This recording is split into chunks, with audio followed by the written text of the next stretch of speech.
Welcome to the Board of Public Utilities meeting. Those who are in the audience and those who are live streaming us, good morning. Commissioner Chivukula, would you lead us in the flag salute, please?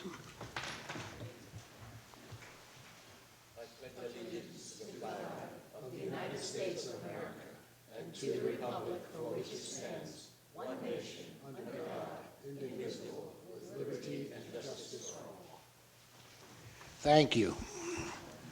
Public notice statement, please. Adequate public notice has been given pursuant to the Open Publics Meeting Act. Notice have been posted at the board's office and have been delivered to the Department of State and to newspapers of broad circulation within the state. Thank you. Roll call. Commissioner Holden? Here. Commissioner Solomon? Here. Commissioner Chivukula? Here. Commissioner Gordon? Here. President Fiordaliso. Here. Our next regularly scheduled meeting, Ada? Our next regular board meeting is scheduled for Monday, March 9, 2020 at 10 a.m., State House Annex, Committee Room 11. Thank you. We will be going into executive session and we'll be discussing two items, one of which we will be taking action on, and that will be item 8F regarding the implementation of an executive order on offshore wind, and that one we will be taking action on. And then 8G is one we will not be taking action on. It'll be an update on a client, attorney-client matter, and so on.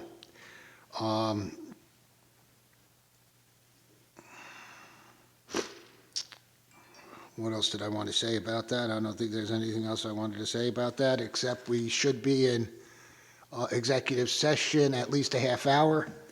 And will the Attorney General's office please explain the justification? Yes, Mr. President, good morning.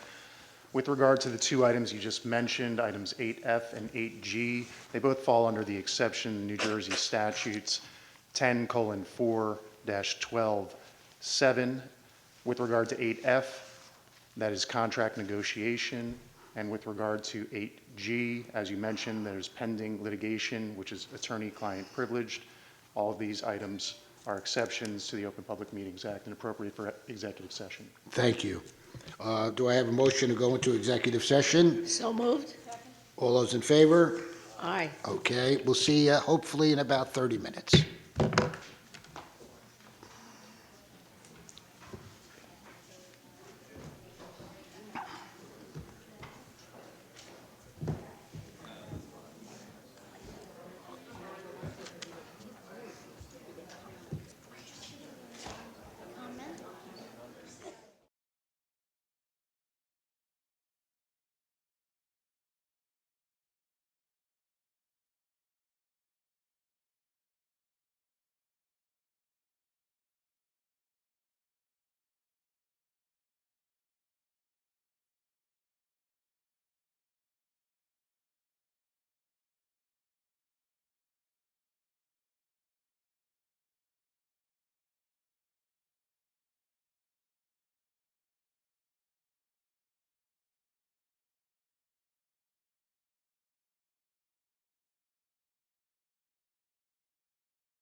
We're back in regular session.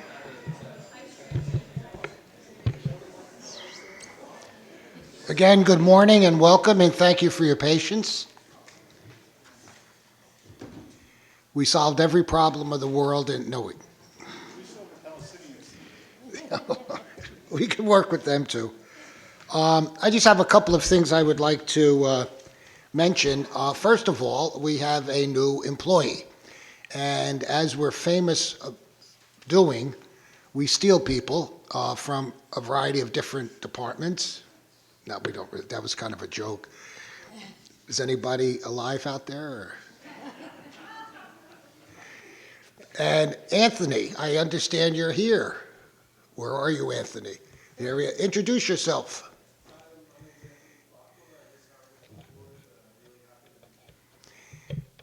And we're happy to have you. And Anthony was previously with the Department of Environmental Protection, where he developed an expertise on topics of renewable energy technology and environmental management. And he will be joining our Clean Energy Division. So welcome. Also, as you well know, I think I might have written it in my message this week. February is Black History Month, and I am really thrilled that we recognize as a country various ethnic and racial groups, because that's the essence of this experiment that was started over 240 years ago. People from all over the world coming together to develop a democratic republic where people of all colors, people of all nationalities, people from all over the world would have an opportunity to live together and produce one of the greatest, if not the greatest, countries in the world. And every group can be proud of the accomplishments that their particular ethnic or racial group has contributed. And in Black History Month, we think of an awful lot of great Americans who have died to bring justice and equality to our country, to make our country freer. And that's what we should all be striving to do. Not say that we have reached the pinnacle of freedom, because we never will reach that pinnacle. There's always more freedom to be achieved. And if there are any changes in the Constitution of the United States, read through it. Every amendment to that Constitution created more freedom. No amendment in that Constitution restricted freedom. And we, as freedom-loving people, must ensure the fact that that freedom continues to be enhanced. And the Black History Month demonstrates how so many people contributed to that. Whether we're talking about Frederick Douglass, Harriet Tubman, Martin Luther King Jr., people who have sacrificed, John Lewis,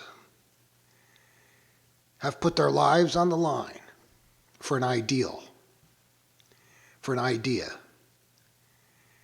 And that's how this country was created, through an idea. Through an idea that people can govern themselves. And we must never forget that. All the elected officials, from the federal government on down, work for you and me. And we must remind them of that constantly. And we must remind them of the fact that we demand, as their employers, that they defend and protect the Constitution of this great experiment and that America's best days are down the road. Anyone else have a comment? Yes. Just having finished the book Vicksburg, it's interesting to learn of all the unsung black heroes, male and female, in this country that contributed to the federal victory at Vicksburg. That U.S. Grant, which I did not realize, had black regiments and was very praiseworthy and knew who he could count on in battle, and be able to have people that were knowing that at the end of the battle they would have their freedom. It was a very moving book, very long book, but very moving book, very insightful. You know, and that brings up another thing. That during the Second World War, there were black regiments because the United States Army was not integrated during the Second World War. And these people still went out and fought for an idea. Fought for an idea. Fought for freedom. Whether you're talking about the Tuskegee Airmen or whomever you're talking about. You have to admire that kind of dedication to a country that was not providing a group of our fellow citizens the same rights and liberties that many of us enjoyed. So, as we go through this month, let us think about those brave people. And let us know that the greatness of America is its diversity. Madam Secretary, would you read? I'm sorry. Yeah, I just want to remind that between the February 16th through February 22nd is Engineers Week, and engineers' contributions in making this great country as well as other countries in the world is celebrated. And tomorrow, the February 20th, between 12 and 2, we'll have a meeting of the engineers working for different departments in Committee Room 16. So that's tomorrow, State House Annex. And the topics of discussion would be geothermal as well as electric vehicles. Thank you. Please join us. Thank you. Consent agenda? On the following consent agenda items, 1A, 4A, 4B, 5A, and 9A. So moved. Roll call. Commissioner Holden? Yes. Commissioner Solomon? Yes. Commissioner Chivukula? Yes. Commissioner Gordon? President Fiorelliso? Yes. Thank you. All right.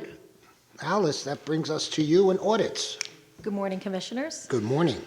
Before you this morning are three separate but similar agenda items, 1A, 1B, and 1C, involving three entities who failed to comply with certain provisions of NJSA 48:3-78 and the New Jersey Administrative Code, NJAC 14:4-1.1, etc. Each of these three agenda items involve two separate matters on which you will vote on. The first set of matters on which you will vote involve 1A and 1B, whereby National Gas and Electric, LLC, and Shell Energy North America, USLP, have each been operating as third-party suppliers in New Jersey under expired licenses. And item 1C, whereby Blue and Silver Energy Consulting, LLC, doing business as ProStar Energy Services, has been operating as an energy agent under an expired registration. As a result of correspondence and telephone conversations between staff and each entity, offers of settlements regarding each alleged violation were received. National Gas and Electric made a monetary offer in the amount of $5,000. Shell Energy North America, USLP, made a monetary offer in the amount of $1,000. And Blue and Silver Consulting, LLC, doing business as ProStar Energy Services, made a monetary offer in the amount of $600 to resolve all their respective issues concerning the violations alleged by staff.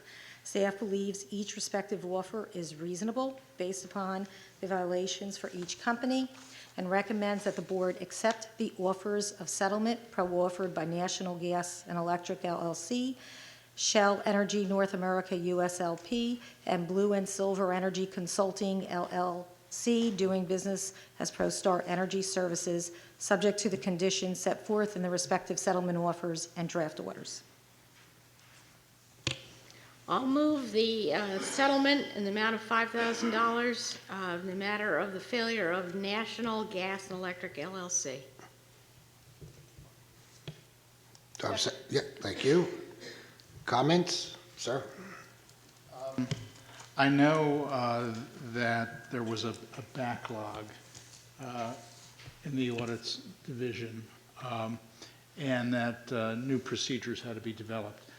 Do we have a procedure in place to notify licensees that, it's time to renew, so that it's just not, in the course of running a business, it's easy to forget these administrative things, and it's helpful to get these reminders. I know other departments do that when your real estate license or some other administrative matter is up for renewal. Do we have a Yes, process in place absolutely. We now? send letters out 60 days in advance of when their expiration is going to occur, to advise them and remind them to either file that their anniversary date is coming due, so they'd file an annual information update form, or if they're a registrant, that their registration will expire. And we also post online as well as part of our spreadsheets that are up there that for their use, that shows their anniversary date as well as their expiration date. Any other questions? Comments? Roll call. On the motion to approve staff's recommendation to accept National Gas and Electric's offer of settlement, Commissioner Holden, Yes. Commissioner Solomon, Commissioner Chivukula, Commissioner Gordon, President Fiordaliso. Yes. I move the approval of the license application of National Gas and Electric LLC. Comments? Roll call. On the motion to approve staff's recommendation to accept Shell Energy North America's offer of settlement. No, it's National Gas and Electric Oh, LLC. you know what, my apologies. 1A was national. Okay. On the motion to approve staff's recommendation to accept National Gas and Electric initial application. Yeah, You still move it. I moved it. She moved it. Roll call. Commissioner Holden, Yes. Commissioner Solomon, Commissioner Chivukula, Commissioner Gordon, President Fiordaliso. Yes. 1B? Okay, I make a motion to approve the settlement of $1,000 of the failure of Shell Energy North America USLP. Comments? Roll call. On the motion to approve staff's recommendation to accept Shell Energy North America's offer of settlement, Commissioner Holden, Yes. Commissioner Solomon, Commissioner Chivukula, Commissioner Gordon, President Fiordaliso. Yes. I move the approval of the license application of Shell Energy North America USLP. Comments? Roll call. It's okay. Don't worry about it. On the motion to approve staff's recommendation to accept Shell Energy North America's initial application, Commissioner Holden, Yes. Commissioner Solomon, Commissioner Chivukula, Yes. Commissioner Gordon, President Fiordaliso. Yes. I move the approval of the settlement amount of $600 to the failure of Blue and Silver Energy Consulting LLC, doing business as ProStar Energy Services. Comments? Roll call. On the motion to approve staff's recommendation to accept Blue and Silver Energy Consulting doing business as ProStar Energy Services offer a settlement, Commissioner Holden, Yes. Commissioner Solomon, Commissioner Chivukula, Yes. Commissioner Gordon, President Fiordaliso. Yes. I move the approval of Blue and Silver Energy Consulting LLC, DBA, doing business as ProStar Energy Services, their registration. Roll call, I'm sorry, comments? Roll call.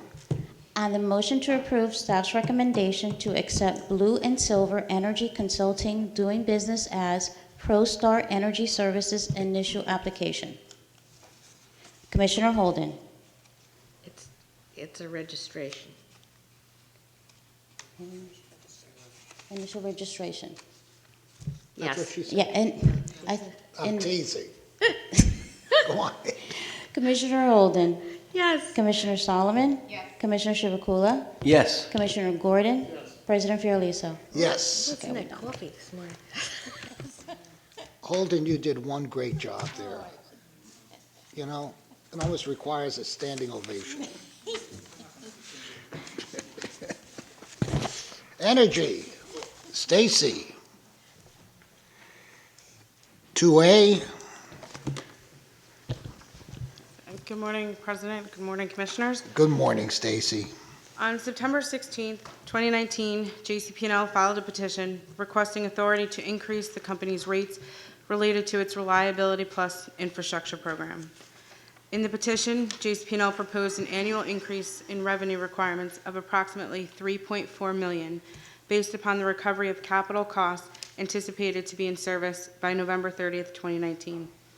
On December 15th, the company provided an update on the status of the projects and investments through November 30th, 2019, and updated the proposed revenue requirement to approximately $3.5 million. Following a review of the petition, the update, and discovery responses, the parties executed a stipulation that would allow JCP&L to increase its rates consistent with the December update. As a result of the stipulation, an average residential customer will see an increase in their monthly bill of 16 cents. Staff recommends the board issue an order approving the stipulation and directing JCP&L to file revised tariffs by March 1st. So moved. Comments? Roll call. On the motion to approve staff's recommendation, Commissioner Holden. Yes. Commissioner Solomon. Yes. Commissioner Chivukula. Yes. Commissioner Gordon. Yes. President Fiorelliso. Yes. 2B regarding PSC&G.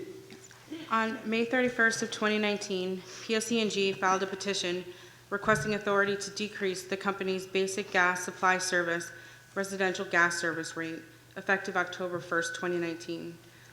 Additionally, the company sought authority to change its balancing charge period from 5 billing months to 8 billing months.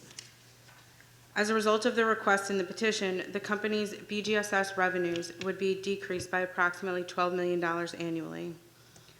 On September 11th, the board authorized PSE&G to implement its proposed BGSS and balancing charge rates for service rendered on or after October 1st on a provisional basis. As a result of that order, the annual bill for a typical residential heating customer would decrease by approximately $5.89. On December 20th, PS filed a notice of a self-implementing rate reduction of 2 cents per therm, effective January 1st, 2020. As a result of this reduction, the same typical residential customer would experience a decrease in their annual bill of $20.80. On January 23rd, the parties executed a stipulation requesting the board approve the updated BGSS rate as final. On January 24th, PS filed another notice of a self-implementing 2-month bill credit of 7.5 cents per therm, effective February 1st through March 31st of 2020. As a result of this 2-month bill credit, a typical residential heating customer using 344 therms during this period would experience a credit of $25.80. ALJ Jones issued an initial decision approving the stipulation. As a result of the stipulation, a typical residential customer will see no further changes in their bills. Staff recommends the board issue an order approving the initial decision and stipulation and directing PS to file revised tariffs by March 15th. So moved. Comments? Questions? Roll call. On the motion to approve staff's recommendation, Commissioner Holden. Yes. Commissioner Solomon. Yes. Commissioner Chivukula. Yes. Commissioner Gordon. President Fiorelliso. Yes. Brings us down to 2C, another PSC&G item, weatherization. Yes. On June 27th of 2019, PS filed a petition seeking approval to credit approximately $8.25 million related to its weather normalization charge over the 2019-2020 winter period.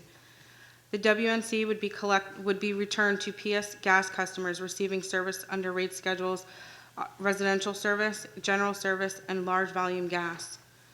Additionally, in the company's pending BGSS filing, PS proposed the adjustment to its balancing charge applicability. The proposed WNC is based upon the proposed 8-month balancing period. By order dated September 11th, 2019, the board authorized PS to implement its proposed WNC rate on a provisional basis, subject to refund.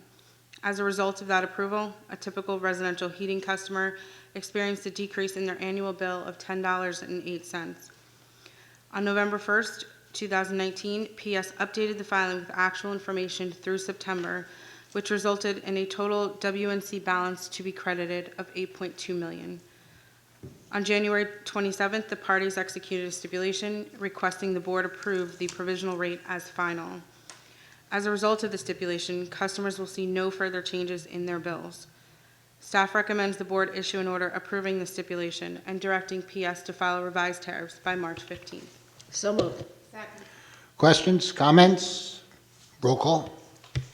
On the motion to approve staff's recommendation, Commissioner Holden? Yes. Commissioner Solomon? Yes. Commissioner Chivukula? Yes. Commissioner Gordon? Yes. President Fiordaliso? Yes. 2D involves Rockland Electric and AMI. Hello, Heather. Hello, good morning, Mr. President, good morning, Commissioners. Item 2D concerns potential next steps towards statewide implementation of advanced metering infrastructure, otherwise known as AMI. In May of 2016, Rockland Electric Company filed a base rate case, which in part concerned AMI implementation. Although the board authorized Rockland to implement the AMI program as a case study, the board required that the associated costs be subject to a prudency review after AMI deployment. As such, the board placed a moratorium on pre-approval of all AMI programs until the board could make a determination that AMI was a prudent investment. In 2019, Rockland completed AMI deployment and filed for cost recovery in its base rate case. The board retained Navigate Consulting Incorporated to conduct a cost-benefit analysis of RICO's AMI program, as well as a nationwide AMI gold standard analysis report. The nationwide report concluded that AMI and smart meters are quickly becoming, quote unquote, the norm, with smart meter installation growing at an annual national rate of 4.6%. The report also concluded, among other things, that AMI may reduce labor costs, provide voltage optimization, detect outages, increase the opportunity for data collection, and provide faster service. Additionally, the Energy Master Plan provides in part that the electric public utilities should develop plans that integrate grid modernization and capacity improvements that support demand growth for electrification, demand flexibility, grid resilience, and grid efficiency. The Energy Master Plan, specifically provides that AMI is a means to achieve all those objectives. Therefore, staff concludes that AMI has the potential to benefit the distribution system, streamline and modernize utility operations, provide an enhanced customer experience, benefit the environment, as well as achieve the goals provided in the Energy Master Plan. And as such, staff recommends that the board lift the moratorium on pre-approval of AMI programs, and staff also recommends that the board order ACE, JCP&L, and PSE&G to file petitions or update previously filed petitions for AMI implementation within 180 days and allow the utilities to choose to file petitions or update their previously filed petitions pursuant to any applicable regulations, including, but not limited to, NJAC 14:3-2A.1 pertaining to infrastructure investment programs. I'd like to move the moratorium be lifted on the AMI programs. This is quite a move, isn't it? Yes, it is, sir. And it means that we are moving in the direction of smart meters, doesn't it? Yes, it does, sir. And that's quite a move for us. It's something that has been discussed for a good number of years, actually, and something that we are moving forward on. And it goes in the direction, obviously, of a energy efficiency program, which we are formulating currently, and will be obviously a major part of that, where people will be able to use their smart meters to look at what they're using, look at where they might be able to economize, and so on. The cheapest energy is the energy we don't use. Very true. So this is a big step and one that I'm very excited about. And I think, and I've said this before, and I apologize to those that have heard it before, that any energy strategy is like a jigsaw puzzle. Here's another piece of that jigsaw puzzle being put in. And we're moving along, and little by little, we're going to complete that jigsaw puzzle so that New Jersey has the most progressive and the most efficient energy policy in the United States. And it's something that we have to do as a state. We can't wait for somebody else to do it. We have to do it. We're not getting the help from the federal government that we should be getting. We have to do it. We can't wait for somebody else to do it. We have to do it. Prudently, as we always do, so that the ratepayer is protected as much as possible. And we will do it. And very exciting programs are going to be coming out during 2020. And I just wish that I was just a little younger so I could see 2050. Because there are going to be great things at that point. Things that we're not even thinking about today. Technologies we're not even contemplating today are going to be driving a more efficient, cleaner world, and hopefully mitigate the effects of climate change. Any other comments? Yes, sir. At my very first BPU meeting in April of 2018, it was a hearing held in response to the March 2018 storms and the response by the utilities, which were subject to a lot of criticism. And I can remember one of the residents who appeared in Mawa saying, I can't believe in the 21st century a utility doesn't know when my power is out, that I have to call them.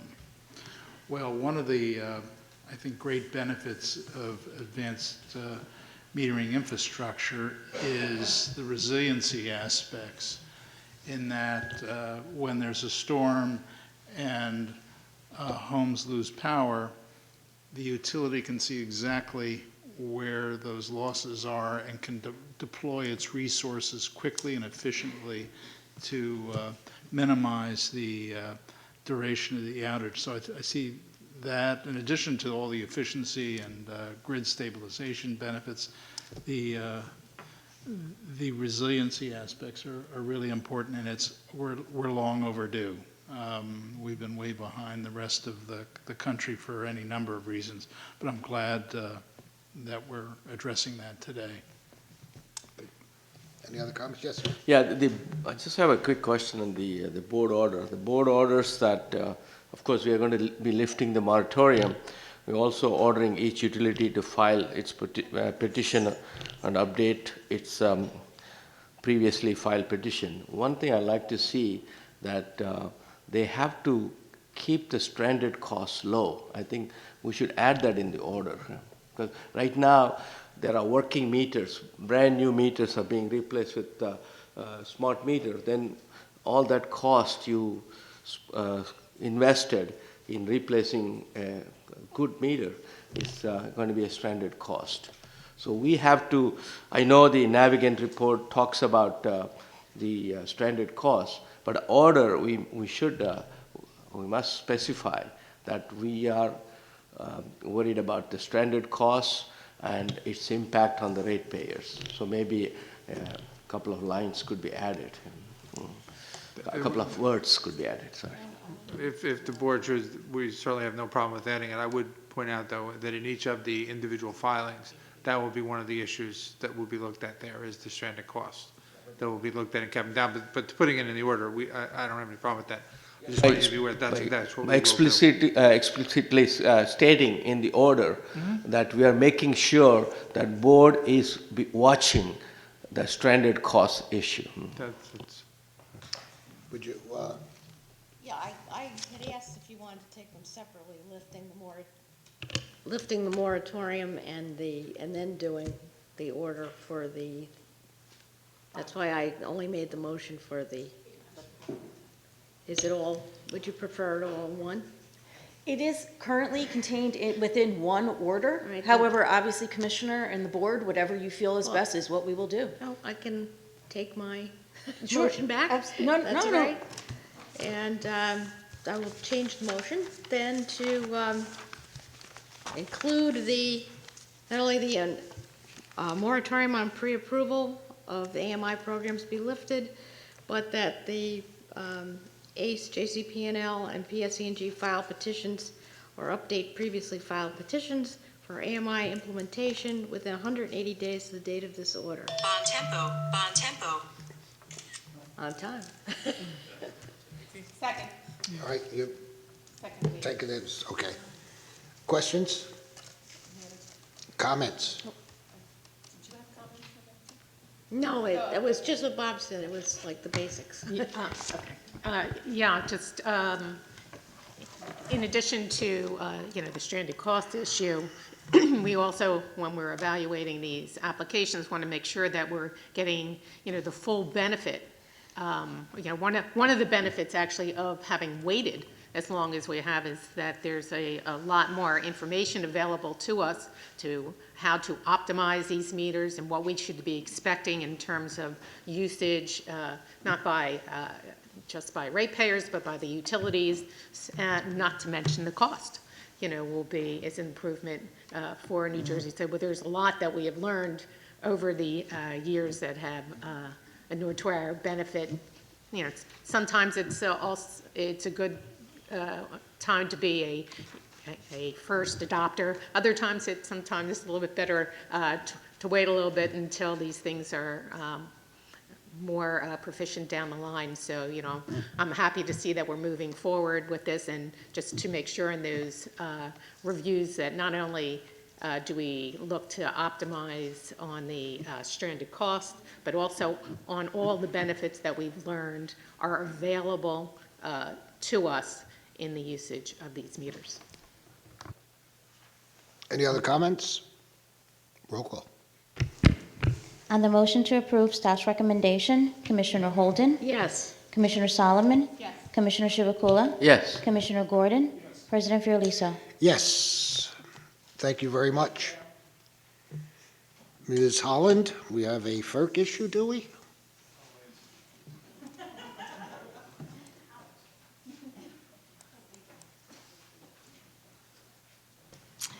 So, indeed, we have two FERC items on this month's agenda, or this week's agenda. Item 2E concerns a filing that staff made on behalf of the board on January 27th of 2020. This matter arises from an order to show cause that was initiated by the Federal Energy Regulatory Commission, or FERC. In fact, FERC initiated this proceeding against 3 different RTOs, including PJM interconnection. The board has intervened in all 3 of the proceedings, but in particular has its focus on PJM interconnection as the RTO that New Jersey is a part of.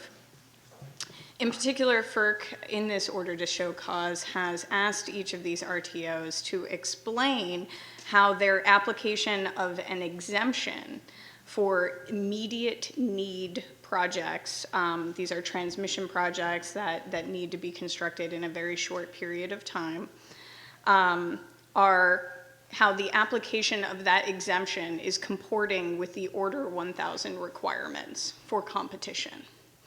So having raised this issue with each of the regulated RTOs, or each of these 3 regulated RTOs, FERC gave those RTOs an opportunity to respond. PJM did respond, and they filed that response at the end of 2019.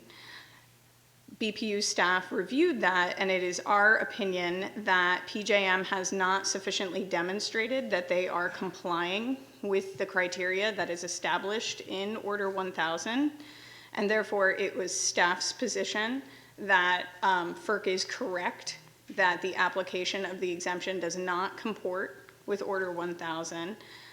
In fact, PJM goes a step further by identifying a broader problem with more than just the immediate need exemption, and actually identifies other exemptions to the competitive process that staff thought warranted further consideration from the Commission.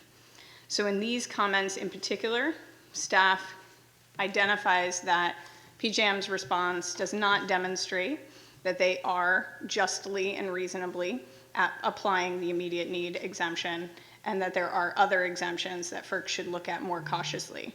And we also urge FERC to continue promoting competition in transmission projects in particular, as there are definite cost-saving benefits associated with that. So therefore, staff is at this time asking that the board ratify the comments that were filed on January 27th. So moved. Currently, how aggressive is FERC in promoting competition among the transmission folks?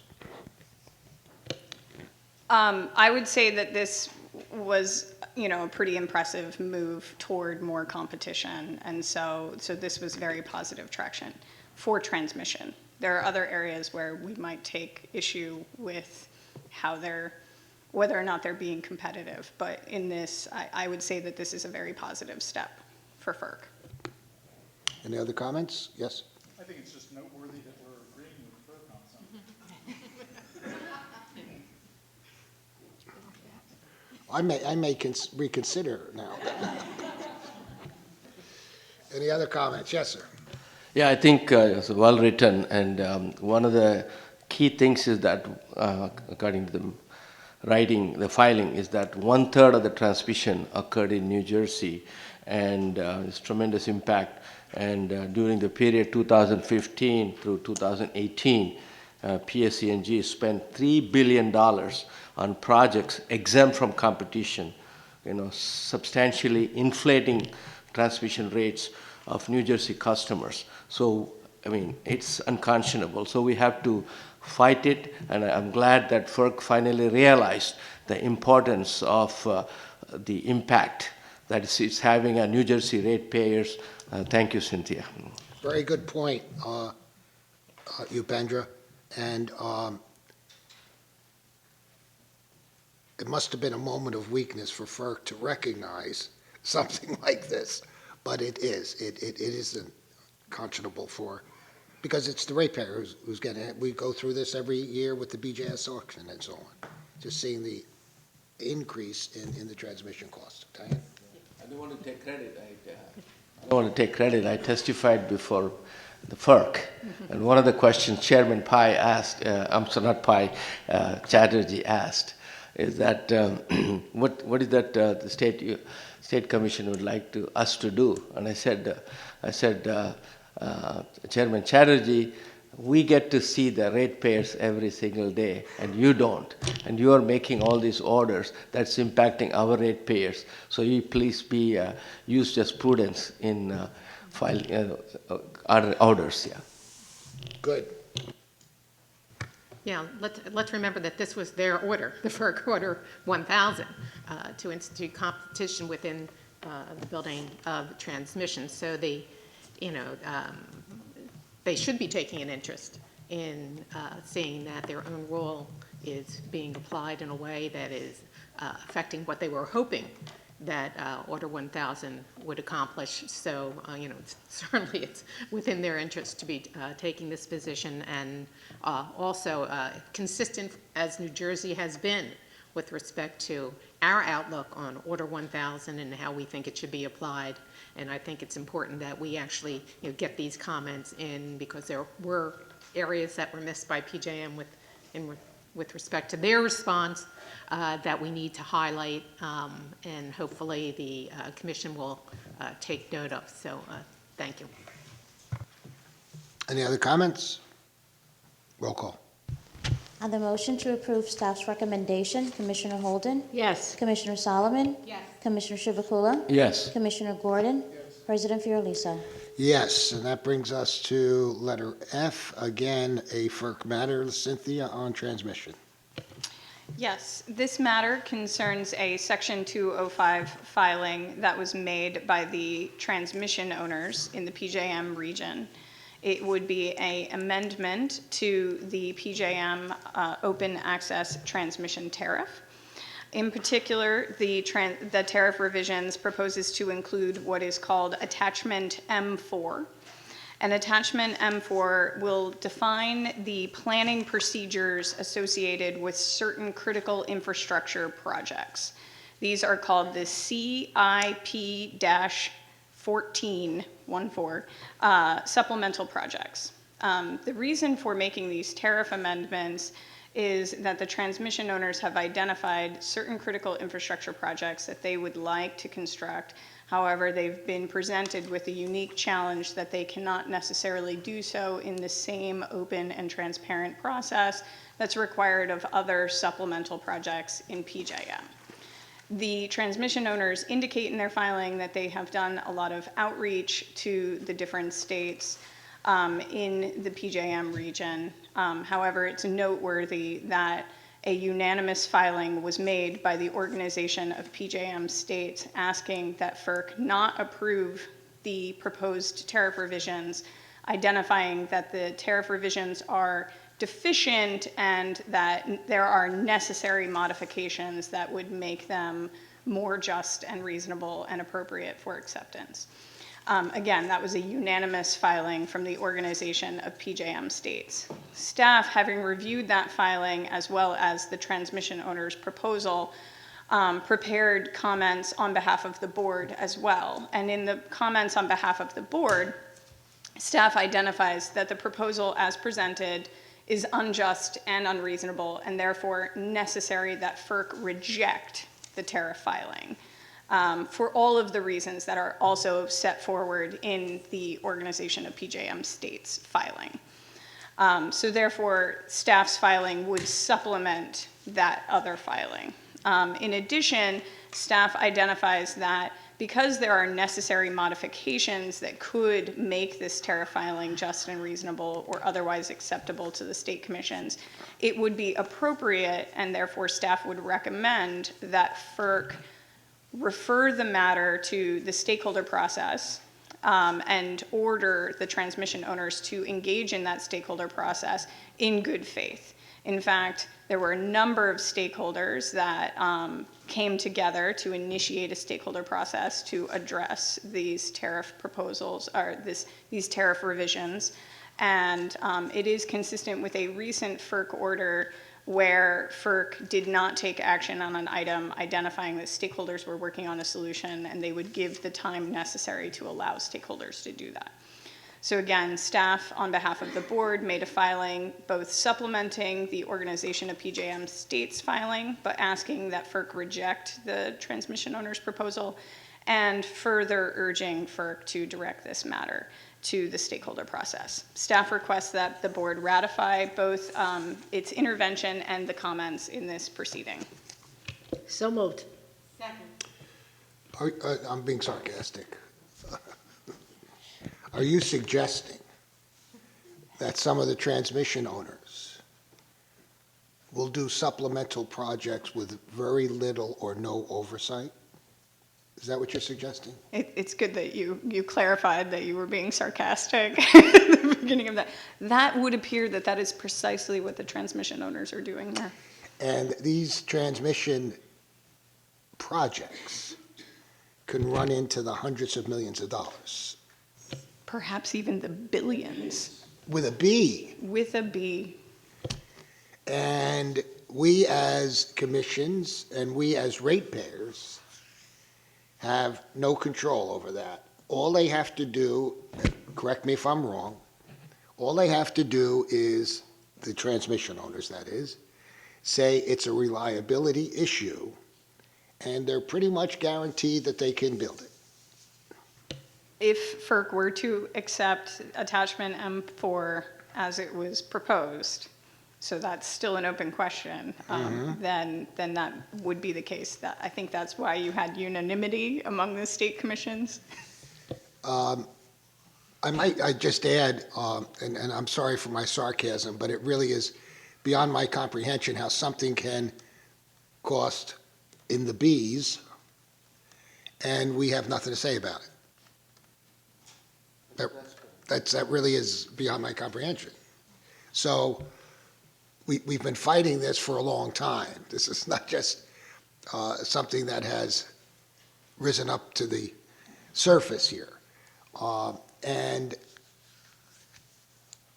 the transmission costs, as we've said here before, have become exorbitant. And we have to have more say. PJM has to have more say in fighting back, and maybe a stakeholder process, which they're not even required to do, would supply more information, at least, as to what's happening. Many years ago, I was the presiding officer for the Roseland-Susquehanna line in going through Pennsylvania and New Jersey. Very contentious line, big money, as most of these transmission projects are, and so on. And it was proven at that point that reliability was a major issue here. We deserve at least that kind of explanation, that it's because of reliability, and here's why. Nobody wants the lights to go out, but we deserve an explanation. Not that just we're doing this supplemental project because of reliability, and that's that, and by the way, it's going to cost New Jersey ratepayers hundreds of millions of dollars. Well, at least give us a little time to talk to you about it. So these kinds of things are very, very disturbing, and we need more responsiveness throughout the process. Here at the BPU, we have tried to expand the transparency, live streaming as an example, a more an agenda that explains more of what's going on, an agenda that's sent out earlier than the 48 hours required. We want people to be involved, and we want people to know what's going on. we've had more stakeholder meetings in the last 2 years than they've had in the last 20 combined. That almost sounds like an exaggeration, but I'm darn sure it's pretty close. People have a right to know what's going on. Let's not forget whose government it is. So, we will continue the good fight, and maybe we'll even win one or two along the way. Thank you, Mr. President. I think the issue of transparency, and you have the M3 is compliance, and then M4 is the one we are saying that we oppose it. Definitely, when you are doing all these supplemental projects, so that is under the NERC, it's physical security is added, which is I visited one of the plants in Ohio for the AEP company. It's 735 kV, and the physical security is tremendous investment is there. And a lot of the supplemental projects, according to Cynthia, they're happening in New Jersey.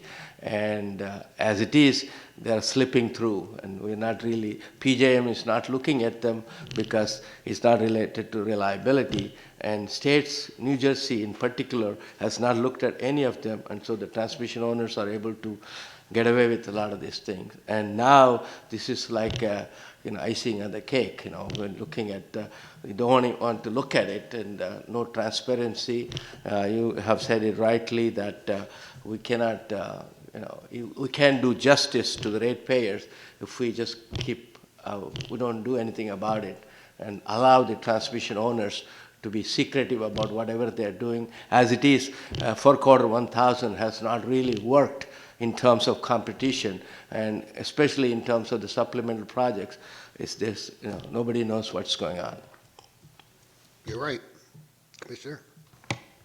Yeah, as you indicated, a lot of time with these rules and regulations, there's unintended consequences. I mean, PURPA is a good example that they finally got around to coming up with some solutions. Hopefully, we don't have to wait as long as they did in making some changes to that. But, all these rules have some unintended consequences. It's important for us, through our division here to highlight what those issues are as they come up. Transmission owners, just like attorneys, are going to get creative with regards to how they, operate their business models and the arguments that they make. And, frankly, can't say that I'm surprised that, these supplemental projects have gotten out of hand. But, something has to be done because there are real implications to the ratepayer with respect to these projects. And we have to continue to be vigilant in highlighting, when there are these unintended consequences, whether it's Order 1000, whether it's with this particular filing on the supplemental projects, to be vigilant in our response. And I was thrilled to see that OPSI was, uniform in their condemnation, frankly, of, how this issue is being handled. And I hope that the RTO and FERC take note of this, because it's an important issue. Yeah, and as Cynthia mentioned, I mean, it's unusual. It happens, but it's unusual for the OPSI states to be unanimous. And this is obviously something all of us feel very strongly about, just as we feel strongly about the MOPR. It is something that the states were angry about for a variety of different reasons, maybe, but that's okay. There was a unanimous voice, and that's important. I think it's even more groundbreaking is we're sort of supporting PJM, and that recognizing that this is like a trust me. Well, we need for reliability. You just got to trust me on this one. This is the backup to the gold plating of a system. You can just see where this is going to head if we don't head it off at the pass. PJM, has oversight, but they don't have any regulatory authority. And what can the states do? So we're all in this together in this RTO, and that's good if we have PJM on our team for a change. Any other comments? Roll call. On the motion to approve staff's recommendation, Commissioner Holden, Yes. Commissioner Solomon, Yes. Commissioner Chivukula, Yes. Commissioner Gordon, President Fiordaliso. Yes. And that brings us to G. That's you, Stacy. PSE&G, Clean Energy Future. Correct. On October 11th, 2018, PSE&G filed a petition seeking approval to implement its Clean Energy Future Energy Efficiency Program. The filing proposed 22 subprograms, including 7 residential subprograms, 7 commercial and industrial subprograms, and 8 pilot programs. The proposed investment for the programs was approximately $2.8 billion. By order dated September 11th, the board authorized PSE&G to extend 4 of its then current subprograms for a 1-year period, with a total program investment of approximately $33 million. As part of the stipulation, the review period was extended to March 16th, 2020. The parties have continued to meet to discuss the issues in this matter and have executed a stipulation that would allow PS to continue the 5 subprograms approved in 2017 for a period of 6 months with a total program investment of $130 million. The stipulation further extends the review period for the filing until September 30th, 2020. As a result of the stipulation, there will be no immediate impact to customer bills. Staff recommends the board adopt the stipulation. So moved. Comments? Stacy, many of these programs, how many of these programs affect Camden, New Jersey? I think they're available to all of PSE&G's service territory. Yeah, because one of the things I have noticed a few months ago, that the number of shutoffs in Camden is in the 4 digits, 1,100, 1,300, and if we are implementing all these energy efficiency programs, and why their bills are so high, and I don't know what the cause for their having such a high number of shutoffs, and we have to look into that. It's been going on for too long. We'll take a look at and see if we can do some analysis on why the number has increased in Camden specifically. Yes. Yeah, I understand, the settlement and, moving forward we've done with all the utilities and, as everyone knows, we're in a process of reviewing our energy efficiency filing and moving that forward. I was the hearing officer on this particular filing and actually heard a lot of testimony, which will hope to inform us even moving forward with their energy efficiency filing. I would have my fellow commissioners take note of maybe some of that testimony when you're reviewing the matter going forward. I just want to make it clear that even though we're allowing for these programs to continue and the cost recovery, as set forth in this stipulation, that's no indication that that's the level of compensation or how we're going to compensate moving forward. So I just want to that to be clear for the record and for anyone moving forward to realize that we're going to be we're already within stakeholder meetings looking at the cost recovery mechanisms, and I would expect that it is not going to remain the same. So, I just wanted to put that on the record and make sure that everyone knew moving forward that this is, a stipulation, but it's not an indication that this is how it's going to be compensated moving forward. So, go, sorry. I'm sorry. Do you want me to go first? Or you wanna go? No. Ladies first. The way we're looking at this extension is we are still in the middle of the larger process with all of the state's utilities. But what we don't want is the stop and start of programs that have been successfully implemented by the utilities. So this is really just a bridge with a continuation of the cost recovery that was approved in 2017. But yes, all aspects, programs and cost recovery are still under review in the larger proceeding. And that's basically what I was going to say, that this was not meant to be any indication of what is down the road. We're still figuring that out, what's down the road, and in determining that, we will hopefully get the best possible product that we can from all of the utilities, not just one, all of the utilities. Anybody misunderstand what I said? All of the utilities. I mean all of them, yeah. And so on. So it's the bridge, as Stacy mentioned, to get us to the point where we're ready to jump in the pool totally, as far as energy efficiency is concerned. And that's our goal for this year, one of our goals for this year. Any other comments? Roll call. On the motion to approve staff's recommendation, Commissioner Holden? Yes. Commissioner Solomon? Yes. Commissioner Chivukula? Yes. Commissioner Gordon? President Fiordaliso? Yes. I failed to mention at the beginning of the meeting, I wanted to thank everyone here, and particularly my colleagues, for altering their schedule, starting the meeting early. I have to appear in a webinar, and by starting at 9:30 will allow me to do that. So I want to thank everyone, and thank everyone for coming out early, and next time I'll have breakfast for you. Yeah.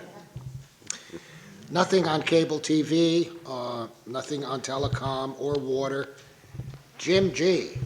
Yes, sir. Good morning, Commissioners. Mr. President, this matter involves a recommendation that you accept an offer of settlement from New Jersey Natural Gas in the amount of $14,000 for what staff identified as a probable violation of pipeline safety rules, specifically the rule that requires corrosion monitoring on bare steel pipe.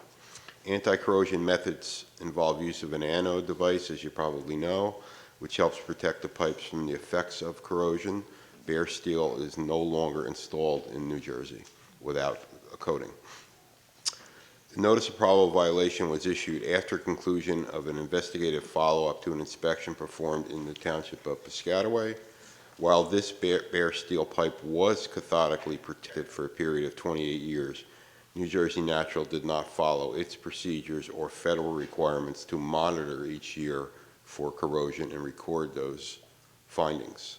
Testing by the utility with staff involved did substantiate that the pipe had been adequately protected from corrosion. There was no corrosion apparent, and NJN did replace this section of pipe with plastic PVC, which we are pleased about.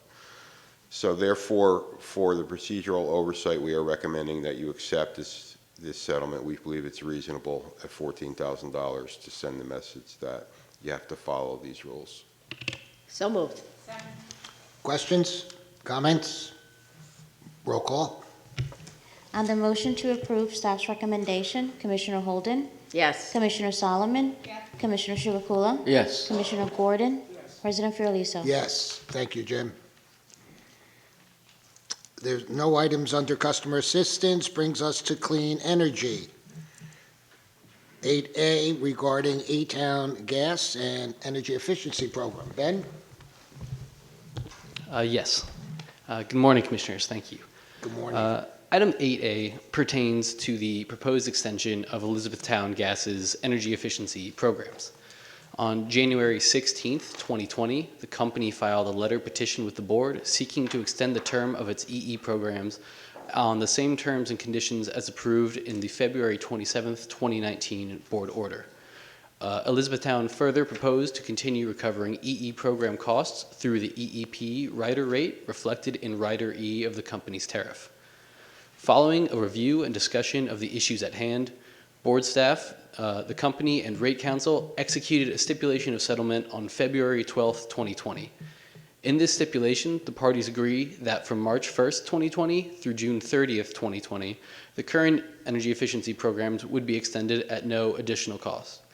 Elizabethtown Gas has a budget of approximately $600,000 remaining from the previous allocation that it will use for this 4-month period. From July 1st, 2020 through December 31st, 2021, the existing programs would be extended with a total budget of approximately $4.2 million. The cost recovery mechanism, reporting requirements, and program details are all the same as approved in the February 27th, 2019 order.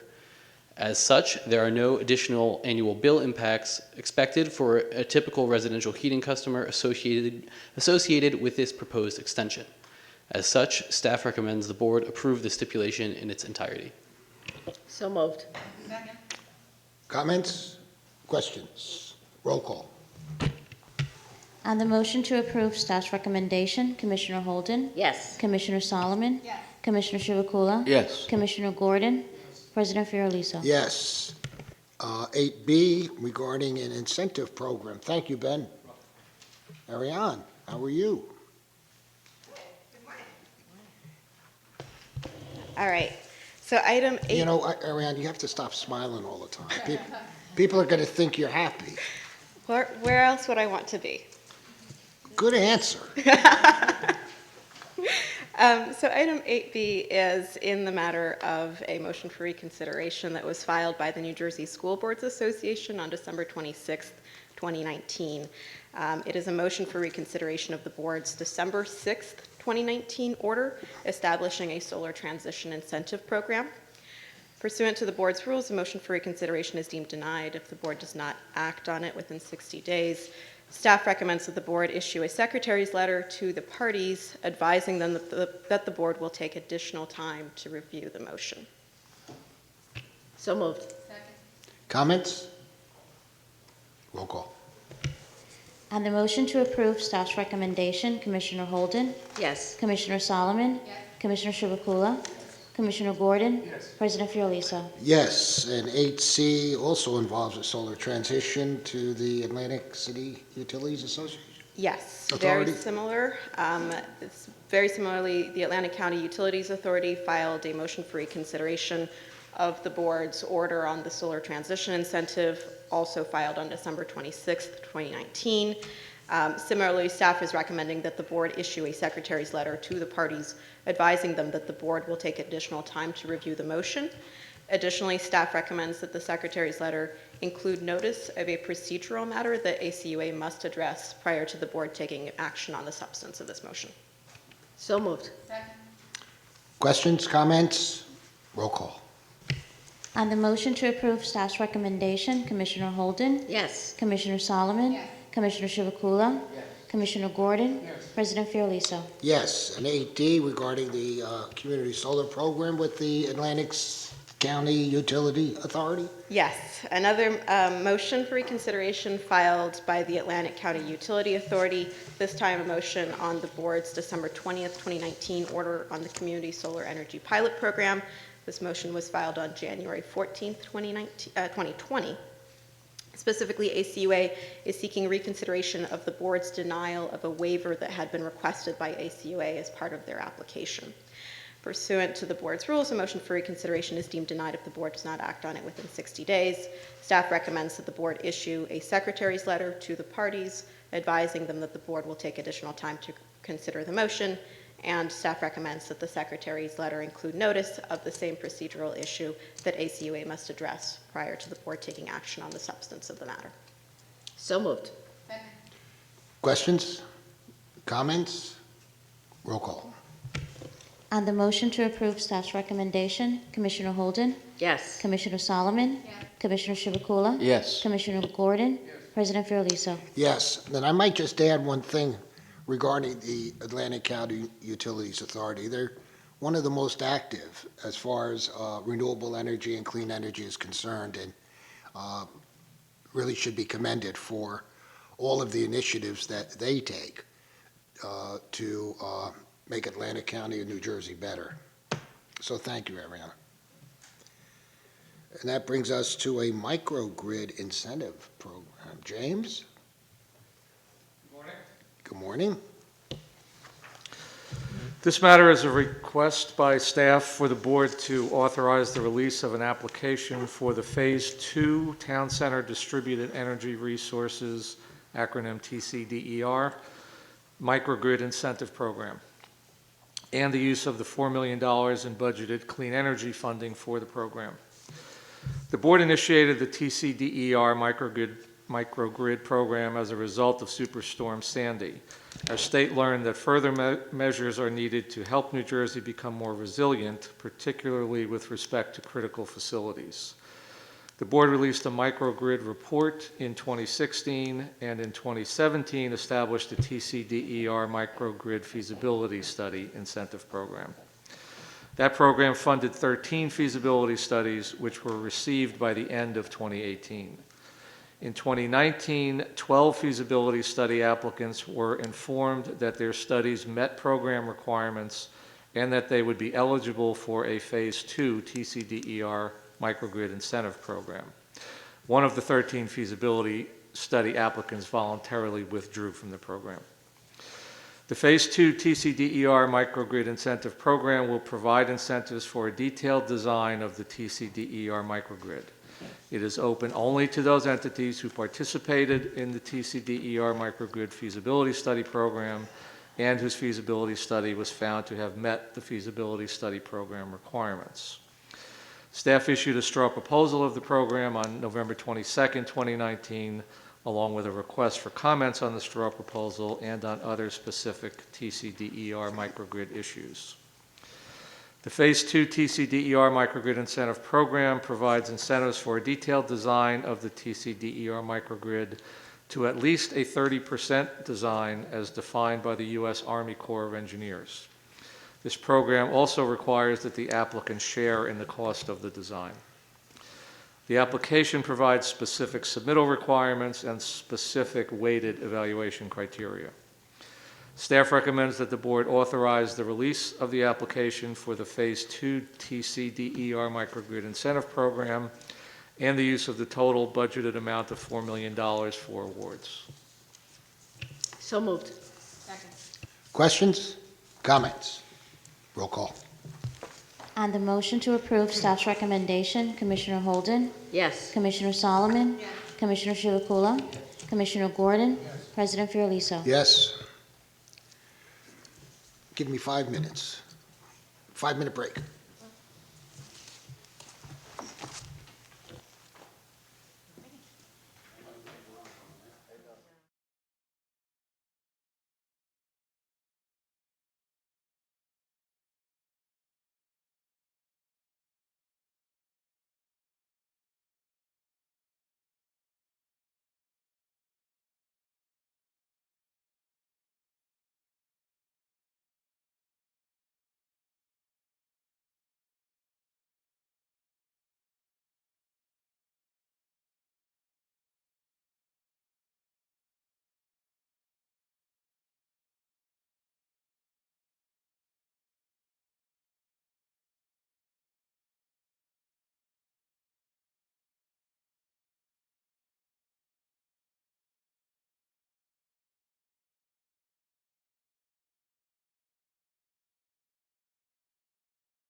Thank you. I had to sweep the hallway, and I wanted to get it done before you all left.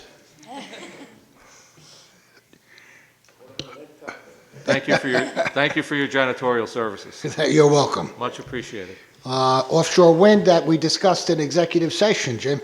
This matter is about a modification to the contract between the board and Ramboll Corporation to prepare the offshore wind strategic plan. On January 31st, 2018, Governor Murphy signed Executive Order 8, calling upon the board to fully implement the Offshore Wind Economic Development Act and, among other things, initiate an offshore wind strategic planning process. By board order dated February 28th, 2018, the board directed staff to take specific actions to implement Executive Order 8, including to develop an offshore wind strategic plan. To facilitate the development of the plan, the board directed staff to solicit the necessary contracts for professional services. On April 25th, 2018, the board authorized the release of a request for qualifications for the professional services needed to develop the plan. On September 5th, 2018, a purchase order was issued to Ramboll U.S. Corporation. Work on the plan began in September of 2018 and proceeded through November 19th, 2019, when Governor Murphy signed Executive Order 92, increasing the state's offshore wind goal to 7,500 megawatts by 2035. As a result of the change in goals, staff directed Ramboll to stop work on the plan and provide staff with a scope of work and associated budget for updating the draft plan to reflect the new 7,500 megawatt goal. Staff received and reviewed this proposal, and staff recommends that the board authorize a modification to the Ramboll contract as discussed in executive session. So moved. Questions? Comments? Roll call. On the motion to approve staff's recommendation, Commissioner Holden, Yes. Commissioner Solomon, Commissioner Chivukula, Yes. Commissioner Gordon, President Fiordaliso. Yes, and that brings us to 8G, which we discussed in executive session. Attorney-client privilege. Did you want to say something, sir? No, only that no vote is required on this matter, is simply a litigation update. Thank you. And that brings us to 8H, SREC program registration. Mr. Hunter. Morning, sir. Good morning, sir. This matter implements the recently amended Renewable Portfolio Standard Rules governing the SREC registration program. On January 8th, the board approved the methodology for calculating the percentage of retail electricity sales comprised of solar-generated electricity to enable the board to determine when the 5.1% milestone for SREC program closure has been attained. The amended RPS rule requires board staff to produce an estimate of solar electricity generated over the trailing 12 months based on monthly solar output factors that are informed by stakeholder input. Staff received comments from 5 representative stakeholders by the January 17th deadline provided in the order. We provided a briefing to commissioners on our findings and recommendations by the end of January. And on February 7th, staff issued the first monthly report on the status toward attainment of the 5.1% milestone. The report was circulated via the email distribution lists that we have and posted to the board and New Jersey Clean Energy Program websites. With this agenda item, staff's recommending the board issue an order which memorializes the findings and assumptions regarding the monthly solar output factors and the distribution line losses used in the calculation of the percentage of solar within board jurisdictional retail kilowatt hour sales.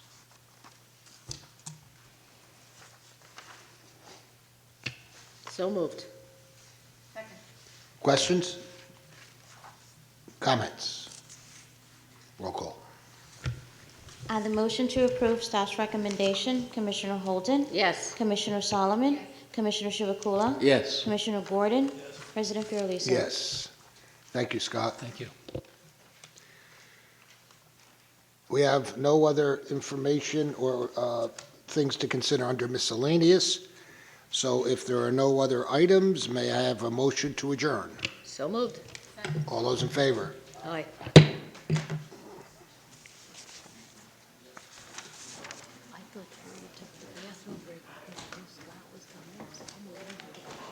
Me too. That's why, because I would never have made it.